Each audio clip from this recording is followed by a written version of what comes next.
সরিষা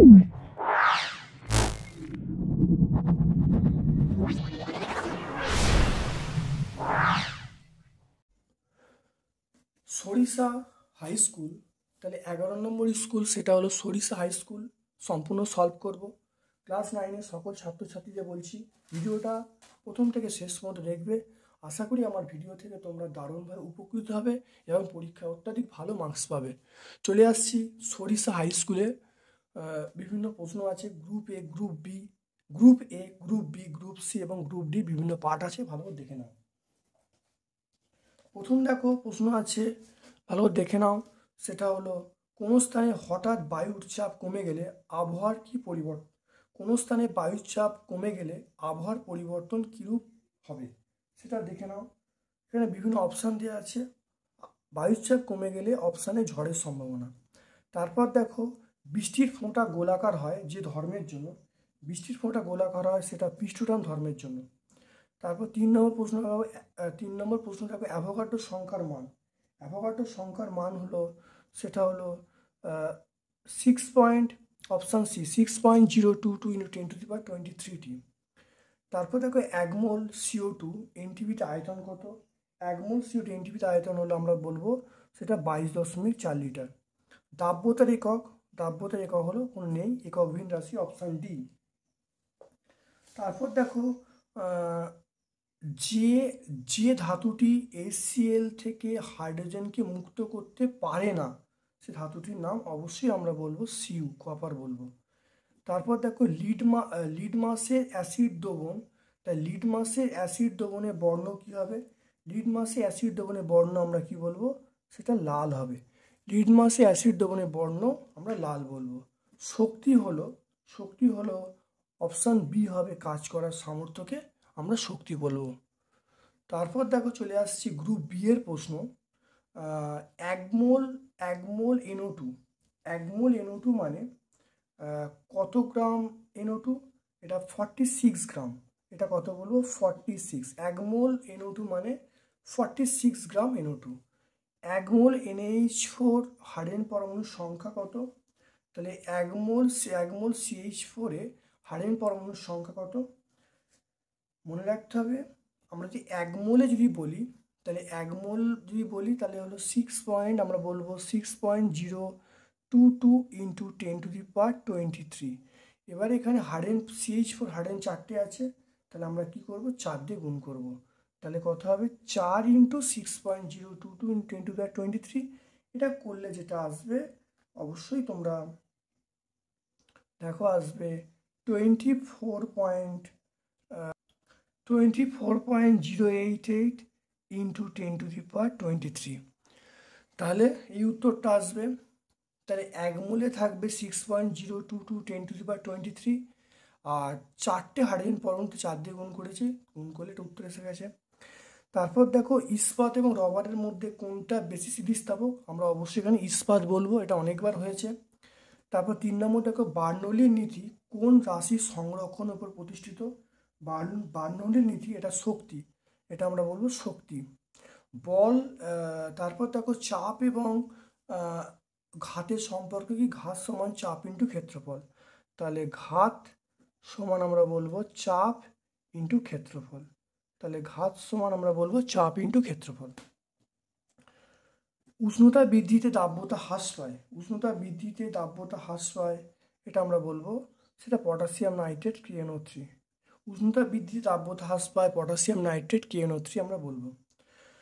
তারপর দেখো, সত্য মিথ্যা বলতে পারে যে 5এরটা, তরলের যত গভীরে যাওয়া যায় তত চাপ কম হয়। তাহলে গভীরে যাওয়া যত চাপ বেশি হয়, তাহলে এটা আমরা কি বলবো? মিথ্যা বলবো, এটা আমরা মিথ্যা বলবো। একটি আম্লিক লবণের নাম সংখ্যা লিখতে বলছে। আম্লিক লবণের নাম, এটা হলো NaHCO3। আম্লিক লবণের নাম হলো NaHCO3, এটা হলো সোডিয়াম বাইকার্বনেট। আর একটি ক্ষারকীয় লবণের নাম হলো বেসিক কপার ক্লোরাইড। তাহলে বেসিক কপার ক্লোরাইড, সেটা সংকেত হলো CuOH⁴Cl। CuOH⁴Cl হলো বেসিক কপার ক্লোরাইড, এটা হলো ক্ষারকীয় লবণের নাম। এক জুল সমান ড্যাশ আর্ক, 1 জুল সমান আমরা বলবো 10⁻7 আর্ক, 1 জুল সমান আমরা বলবো 10⁻7 আর্ক আমরা বলবো। তারপর দেখো গ্রুপ সি এর প্রশ্ন, সাইফনের দুটো শর্ত। এটা আমরা হাওড়া জিলা স্কুলে করেছি, এটা ভালো করে দেখে নেবে। হাওড়া জিলা স্কুলে 3-এর দাগে 2-এরটা আমরা করেছিলাম। ঘূর্ণিঝড়ে মাটির চাল উড়ে যাওয়ার কি কারণ? মনে রাখতে হবে, কুঁড়ে ঘরের ছাউনির ওপরের অংশ বায়ুর চাপ বেশি বলে বার্নৌলির উপপাদ্য অনুসারে ওই অংশে চাপ কম হয়। ভিতর তাহলে নিচে অপেক্ষিত কম বেগে বায়ু প্রবাহিত হয়, তাহলে চাপ বেশি হয়। এই চাপের পার্থক্যই কী করছে, ছাউনিকে উড়িয়ে দিচ্ছে। তাহলে ঘূর্ণিঝড়ের সময় বা কুঁড়ে ঘরে তাহলে ছাউনির ওপরে বায়ুর চাপ অনেক বেশি, বায়ুর চাপ বেশি বলে চাপটা কম হয়। ভিতরে বায়ুর বেগ কম হওয়ার জন্য চাপ বেশি হয়। তাহলে অসম বায়ু চাপের পার্থক্যর জন্যই ছাউনিকে উড়িয়ে নিয়ে যায়। তারপর দেখো দ্রাবক কাকে বলে, এটা আমরা বালুরঘাট হাই স্কুলে সম্পূর্ণ বলেছিলাম, তোমরা দেখে নেবে। উদাহরণ দিতে বলছে, উদাহরণ দিয়ে দেবে। তাহলে অর্থাৎ কোনো দ্রবণে যার পরিমাণ সবচেয়ে বেশি তাকে আমরা বলবো দ্রাবক বলবো। যেমন একটা জলের মধ্যে চিনি মেশানো হয়, তাহলে এখানে জলের পরিমাণটা বেশি, সেই জন্য এখানে দ্রাবকটা হলো জল আর চিনিটা হলো দ্রাবক। তারপর দেখো অথবা প্রশ্ন আছে 40°C তাপমাত্রায় পটাশিয়াম নাইট্রেট দ্রাব্যতা 65। এটা বলতে কি বোঝায়? এটা তোমরা পাবে যে Bankura mission girls high school 3-এর দাগে 2-এর উত্তরটাই পেয়ে যাবে। তারপর দেখো 3-এরটা, কার্বন স্কেলে আপেক্ষিক পারমাণবিক ভরের সংজ্ঞা দিতে বলছে। দেখে নাও, এটা হলো কোনো মৌলের পরমাণু, একটি কার্বন পরমাণু প্রকৃত ভরের 1/12 অংশের তুলনায় যতগুণ ভারী, সেই সংখ্যাকে আমরা কি বলবো, পারমাণবিক ভর বলবো। তাহলে কি বলবো, কোনো একটা মৌলের পরমাণু কার্বন পরমাণুর 1/12 অংশের তুলনায় যতগুণ ভারী, সেই সংখ্যাকে আমরা পারমাণবিক ভর বলবো। তারপর দেখো 18 গ্রাম জলে কতগুলো হাইড্রোজেন পরমাণু থাকবে? 18 গ্রাম জলে আমরা বলবো, তাহলে এমনি দেখো 18 গ্রাম জলে যে অণুর সংখ্যা 6.022 × 10⁻23 বলবো, এটা আমরা কত বলবো, এটা 6.022 × 10⁻23, এটা আমরা মানে অণুর সংখ্যা বলবো। আর জলের মধ্যে হাইড্রোজেন পরমাণু 2টো, তাহলে 2 × যে অ্যাভোগাড্রো সংখ্যা হবে সেইটা, এটা করলে যেটা আসবে, তাহলে 12.044 × 10⁻23, তাহলে 12.044 × 10⁻23, এটা 23, এটা হলো 23 মানে 23।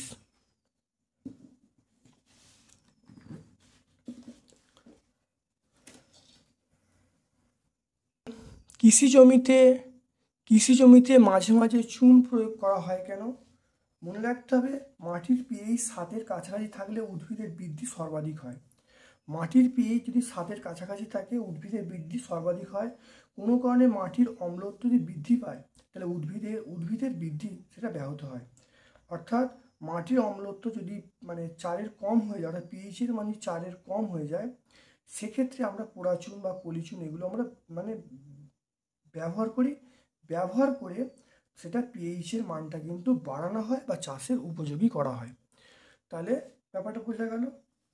তাহলে মনে রাখতে হবে যে পিএইচের মান যদি 7 হয় বা 7-এর কাছাকাছি হয়, তাহলে মানে অত্যাধিক মানে গাছের বৃদ্ধি খুব ভালো হয়। কোনো কারণে যদি মানে মাটির অম্লত্ব বা ক্ষারকত্ব বৃদ্ধি পায়, তাহলে কি হয়, তাহলে ফলন ভালো হয় না। তাহলে মাটির অম্লত্ব অত্যাধিক বৃদ্ধি পেলে তাহলে তখন তাকে প্রশমিত করার জন্য আমরা কলিচুন বা পোড়াচুন এগুলো ব্যবহার করি। এর ফলে ওর সঙ্গে বিক্রিয়া করে তাহলে মাটির যে আম্লিকতা কমিয়ে দেয়, আম্লিকতা কমিয়ে দেওয়ার ফলে তখন পিএইচের মানটা বেড়ে যায়। পিএইচের মানটা বেড়ে যাওয়ার ফলে সেই জমিটা চাষের উপযোগী হয়ে ওঠে। কার্যহীন বল কাকে বলে উদাহরণ দিতে বলছি, এটা আমরা অনেকবার করেছি। হুগলি ব্রাঞ্চ গভর্নমেন্ট গার্লস, তাহলে এই হুগলি, তাহলে আমরা কার্যহীন বল আমরা পাবো, সেটা হুগলি ব্রাঞ্চ গভর্নমেন্ট স্কুলে আমরা পাবো। ভালো করে দেখে নেবে ভিডিওটা। তাহলে এখানে দেখে নেবে যে তাহলে কার্যহীন বল কাকে বলে? এটা আমরা অর্থাৎ যখন প্রযুক্ত বল এবং সরণ পরস্পর সমকোণে থাকে তখন ওই প্রযুক্ত বলটা কোনো কাজ করছে না, সেই কাজকে আমরা বলবো কার্যহীন বল, যেমন অভিকর্ষ বল। তারপরে দেখো আমরা পেয়ে যাব 4-এর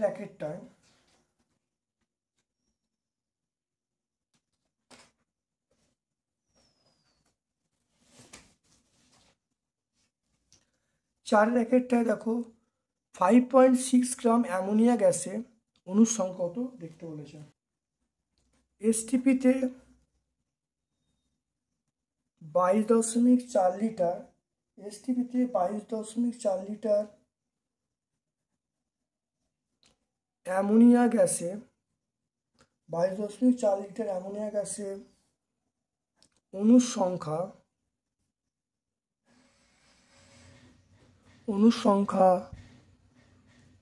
6.022 ইন্টু 10⁻23t। একে বার করব 6.022 বাই 22.4, এটা 10⁻23 বলবো, আর এটা 5.6 বলবো, তাহলে 6.022 ইন্টু 10⁻23t, এটা আমরা বলবো 22.4। এটা কাটাকুটি করলে যেটা বেরোবে সেটা মনে রাখবেন, এটা 1.10⁻23t। তাহলে দেখে নাও 22.4 লিটার অ্যামোনিয়া 22.4 লিটারে অ্যামোনিয়া গ্যাসে অণুর সংখ্যা 6.022 10⁻23 একে বার করবো, আর 5.6 বার করবো, দেখো পেয়ে যাচ্ছি 1.505 ইন্টু 10⁻23t। তরলের পৃষ্ঠটান কোন কোন বিষয়ের উপর নির্ভর করে? তরলের পৃষ্ঠটান কোন কোন বিষয়ের উপর নির্ভর করে? 1 নম্বর উষ্ণতা, তাহলে উষ্ণতা বাড়লে পৃষ্ঠটান হ্রাস পায়, তাহলে 1 নম্বর পয়েন্ট। নাম্বার 2 হলো দূষণ, অর্থাৎ তরলের মধ্যে অপদ্রব্য মেশানো হয় তাহলে পৃষ্ঠটান হ্রাস পায়। ঠিক আছে, তাহলে দুটো পয়েন্ট মনে রাখবে। নাম্বার 1 তোমরা মনে রাখবে, সেটা হলো উষ্ণতা, তরলে যদি উষ্ণতা বৃদ্ধি পায় তাহলে পৃষ্ঠটান হ্রাস পায়। নাম্বার 2 হলো দূষণ, তো মানে তরলের মধ্যে যদি দূষণের পরিমাণ বাড়ানো হয় তাহলে পৃষ্ঠটান হ্রাস পায়, যেমন জলের মধ্যে যদি তেল দেওয়া হয় তাহলে পৃষ্ঠটান কমে যায়। আরেকটা কথা মনে রাখতে পারো, সেটা হলো দ্রবীভূত বস্তুর উপস্থিতি, অর্থাৎ তরল মানে কোনো তরলে যদি কোনো পদার্থ দ্রবীভূত থাকে তাহলে পৃষ্ঠটান কিন্তু প্রবাহিত হয়, অর্থাৎ যখন অজৈব যৌগ দ্রবীভূত হয় তখন পৃষ্ঠটান বাড়ে, আর জৈব হলে পৃষ্ঠটান কমে। অর্থাৎ যখন তরলের মধ্যে অজৈব যৌগ দ্রবীভূত হয় তাহলে পৃষ্ঠটানটা বৃদ্ধি পায়, আর যখন জৈব যৌগ দ্রবীভূত হয় তাহলে পৃষ্ঠটান হ্রাস পায়। হয়ে গেল। তারপর দেখো সম্পৃক্ত দ্রবণ কাকে বলে, অথবা প্রশ্ন আমরা দেখতে পাচ্ছি সম্পৃক্ত দ্রবণ কাকে বলে। তারপরে দেখো আমরা পাচ্ছি তারপরে দেখো অথবা প্রশ্ন, সেটা হলো ইয়ং গুণাঙ্ক কাকে বলে। ইয়ং গুণাঙ্ক আমরা রামপুরহাট গার্লস হাই স্কুলে আগের স্কুলটা অর্থাৎ রামপুরহাট গার্লস হাই স্কুলে আমরা ইয়ং গুণাঙ্কের সংজ্ঞা পেয়েছি, সেটা তোমরা অবশ্যই দেখে নেবে এর আগের স্কুলটা। আর এসআই পদ্ধতিতে একক বলতে বলছি, এসআই পদ্ধতিতে ইয়ং গুণাঙ্কের একক আমরা কি বলবো, নিউটন পার মিটার স্কোয়ার। তাই নিউটন পার মিটার স্কোয়ার হলো ইয়ং গুণাঙ্কের এসআই একক। তারপর দেখো প্রলম্বন এবং কোলয়েডের পার্থক্য বলতে বলছে। প্রলম্বন এবং কোলয়েডের পার্থক্য দেখে না, প্রলম্বন এবং কোলয়েডের পার্থক্য। প্রলম্বন হলো এটা হলো অসমসত্ব অস্বচ্ছ দ্রবণ, আর কোলয়েড হলো অসমসত্ব তাহলে প্রলম্বন এবং কোলয়েডের মধ্যে পার্থক্য কি?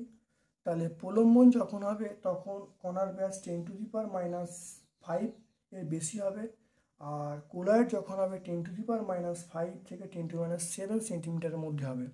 তাহলে এটা হলো প্রলম্বন যখন হবে 10⁻⁵ সেন্টিমিটারের বেশি হবে কণার ব্যাস, আর এখানে কণার ব্যাস 10⁻⁵ থেকে 10⁻⁷ এর মধ্যে হবে। তারপর দেখে নাও কোলয়েডের কণার ব্যাস আমরা বলবো 10⁻⁷ থেকে 10⁻⁵ সেন্টিমিটার। প্রলম্বন যখন হবে তখন কণার ব্যাস আমরা বলবো সেটা 10⁻⁴ সেন্টিমিটার, সেটা বেশি হবে। আর কোলয়েড দ্রবণের ক্ষেত্রে কণাগুলো এটা আমরা বলবো আধানগ্রস্ত হয়, আর প্রলম্বনের ক্ষেত্রে প্রশম হয়। তাই দুটো পয়েন্ট একটা কণার ব্যাস দিয়ে অবশ্যই বলে দেবে। অর্থাৎ যখন কোলয়েডের ক্ষেত্রে কণার ব্যাস 10⁻⁷ থেকে 10⁻5 সেন্টিমিটার, প্রলম্বনে কণার ব্যাস হলো 10⁻4 সেন্টিমিটারের বেশি। আর কোলয়েড দ্রবণের ক্ষেত্রে কণাগুলো আধানগ্রস্ত হয়, প্রলম্বনে কণাগুলো কিন্তু প্রশম হয়। তারপর দেখো আমরা পেয়ে যাচ্ছি সম্পৃক্ত দ্রবণ কাকে বলে। সম্পৃক্ত দ্রবণ কোনো দেখে নাও, কোনো নির্দিষ্ট উষ্ণতায় নির্দিষ্ট পরিমাণ দ্রাবকের মধ্যে যত পরিমাণ দ্রাবক দ্রবীভূত হতে পারে সেই পরিমাণ যদি দ্রাবক দ্রবীভূত থাকে তাকে সম্পৃক্ত দ্রবণ বলে।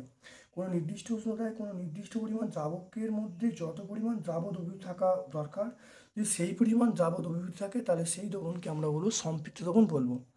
এটিকে কিভাবে অসম্পৃক্ত দ্রবণে পরিণত করা যায় মনে রাখতে হবে। অসম্পৃক্ত দ্রবণে পরিণত করার জন্য আমরা পদ্ধতি শিখেছিলাম, সেই স্টেপগুলো তোমরা অবশ্যই দেখে নেবে Bankura mission girls high school. তাহলে বাঁকুড়া মিশন গার্লস হাই স্কুলে তোমরা অবশ্যই পেয়ে যাবে, দুটো পয়েন্ট বলা আছে, দুটো পয়েন্ট তোমরা ভালো করে দেখে নেবে। তারপর দেখো আমরা পাচ্ছি সেটা অ্যাসিড বৃষ্টির কারণ। 4 নম্বর প্রশ্ন দেখো দেখতে পাচ্ছি অ্যাসিড বৃষ্টির কারণ ও ক্ষতিকর প্রভাব। অ্যাসিড বৃষ্টির কারণটা হলো মনে রাখবে যে গাড়ির ধোঁয়া, তাপবিদ্যুৎ কেন্দ্র। মনে রাখবে অ্যাসিড বৃষ্টির কারণ হলো গাড়ির ধোঁয়া, তাপবিদ্যুৎ কেন্দ্র, কলকারখানা, এগুলো থেকে বিভিন্ন রকম গ্যাস যেমন SO2, NO2 এগুলো কিন্তু বাতাসে মিশছে। বাতাসে বৃষ্টি জলের সঙ্গে বিক্রিয়া করে সেটা হলো বিভিন্ন অ্যাসিড উৎপন্ন করছে এবং জলের সঙ্গে এই অ্যাসিডগুলো থেকে যাচ্ছে। তাহলে মনে রাখবে, তাহলে এর ক্ষতিকারক প্রভাবগুলো আমরা পেয়েছিলাম। ক্ষতিকারক প্রভাব মনে রাখবে এটা আমরা পেয়েছিলাম, সেটা হলো হাওড়া জিলা স্কুল। তাহলে হাওড়া জিলা স্কুল তোমরা 4-এর দাগে 4-এরটা তোমরা অবশ্যই পেয়ে যাবে। হাওড়া জিলা স্কুল 4-এর দাগে 4। হাওড়া জিলা স্কুল 4-এর দাগে 4 অবশ্যই তোমরা পেয়ে যাবে। দেখবে 1 নম্বর পয়েন্ট বলা আছে, সেটা তোমরা দেখবে 1 নম্বর পয়েন্ট বলা আছে, দেখবে তোমরা একটা উদ্ভিদের প্রভাব দেওয়া আছে। 2 নম্বর পয়েন্ট বলা আছে সেটা হলো জলজ জীবের প্রভাব। 3 নম্বর পয়েন্ট দেওয়া আছে সেটা মানুষের উপর প্রভাব। আর 4 নম্বর পয়েন্ট দেওয়া আছে সেটা হলো বিভিন্ন স্থাপত্যের প্রভাব। এটা হলো অ্যাসিড বৃষ্টির কুফলগুলো এখানে ব্যাখ্যা করা আছে, ভালো করে তোমরা দেখে নেবে। তারপর দেখো অথবার প্রশ্ন আছে, অথবার প্রশ্ন দেখে নাও। অথবার প্রশ্ন বলছে সেটা হলো অ্যান্টাসিড কি, এটি কয় প্রকার ও কি উদাহরণে বোঝাতে বলছে। অ্যান্টাসিড মনে রাখবে, অ্যান্টাসিড কাকে বলে ভালো করে দেখে নাও। অ্যান্টাসিড বলতে বোঝাচ্ছে যে সমস্ত ক্ষারীয় পদার্থ পাকস্থলী থেকে নিঃসৃত অতিরিক্ত HCl-কে প্রশমিত করে এবং pH-এর মান বৃদ্ধি করে তাকে আমরা কি বলবো, অ্যান্টাসিড বলবো। অর্থাৎ যে সকল ক্ষারীয় পদার্থ পাকস্থলী থেকে অতিরিক্ত HCl-কে সাময়িকভাবে প্রতিমিত করে এবং pH-এর মাত্রা বৃদ্ধি করে তাকে আমরা অ্যান্টাসিড বলবো বা অম্লনাশক বলবো।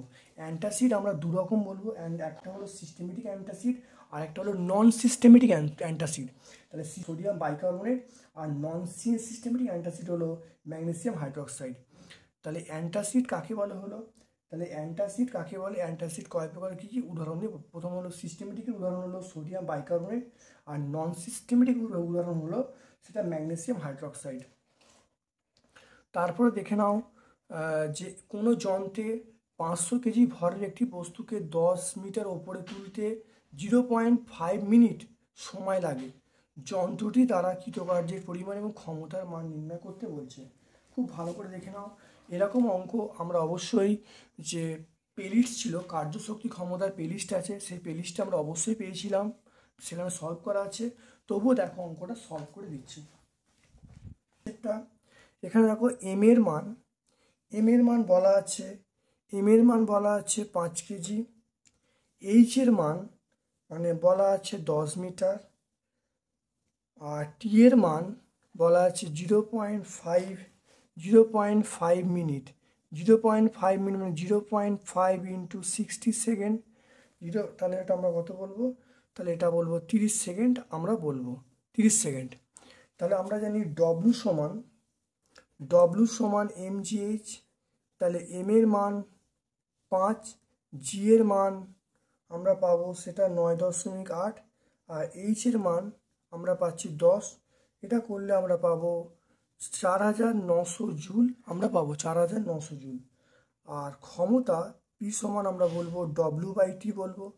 তাহলে পি এর মান মানে ক্ষমতা ডব্লুর মান 4900 বলবো বাই সময়, সময় আমরা কত বলবো 30 বলবো, সময় 30 বলবো। এটা করে কত আসছে 1.6 এত ওয়াট বলবো। তাহলে এখানে দেখো এম এর মান বলা আছে, বস্তুর ভর বলা আছে 5 কেজি, উচ্চতা বলা আছে 10 মিটার, টি এর মান বলা আছে 0.5 মিনিট, 0.5 মিনিট মানে 60 দিয়ে গুণ করেছি, তাহলে 30 সেকেন্ড চলে এলো। আমরা জানি ডব্লিউ সমান mgh, এম এর মান, জি এর মান, এইচ এর মান বসিয়ে দেখো 4900 জুল চলে এসেছে। পি মানে পাওয়ার, পাওয়ার বলতে ক্ষমতা, ক্ষমতা সমান ডব্লিউ বাই টি, মানগুলো বসিয়ে দেওয়া হয়েছে, বসিয়ে দেখো আসছে 163.33 ওয়াট। তাহলে এখানে হলো কার্য হলো 4900 জুল আর ক্ষমতা হলো 163.33 ওয়াট।